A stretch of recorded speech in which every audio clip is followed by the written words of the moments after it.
Volgende op Diepe Waters. Kokkerotte. En dink 1000 sal doen? Waarvan vraat julle?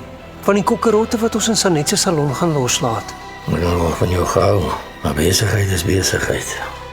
Ek weet nie hoe daai twee queens die pressure hanteer nie. Dit moet so lonely wees, net jy in die water. Ja, ek's Nina se ou, ek's baie supportive. Wat in 'n bar is en nie daar nie. Ja, ek almal stil. Hulle gaan begin. Hoekom sal hy nou travel reël? Vir dieselfde rede as wat jy dit wil doen, vir geld. Man, jy's net jaloers omdat jy kompetisie het.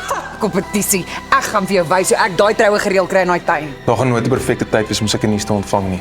Ons moet met pa van Nella en Abel vertel. Vandag nog. Ek het my hand opgesteek en is vir Therese om die besluit te maak. En ek voel nie dis baie regverdig dat hy nie verwag dat ek moet onttrek nie. Dis net besigheid. Hoe help ek? Corrie. Hoekom weet hy iets? Nee, jy het nog eers geproe nie.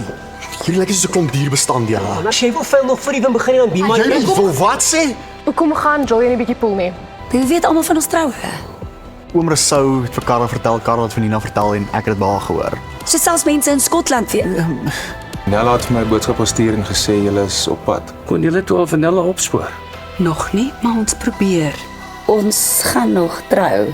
Maar julle sal forever verloof en ons nog steeds nie 'n datum nie. Ja, pa, herstel van neurologiese trauma. Gee hom net 'n bietjie tyd. Dit voel vir my of jy nie wil hê hy moet onthou wat voor hy ongeluk gebeur het nie.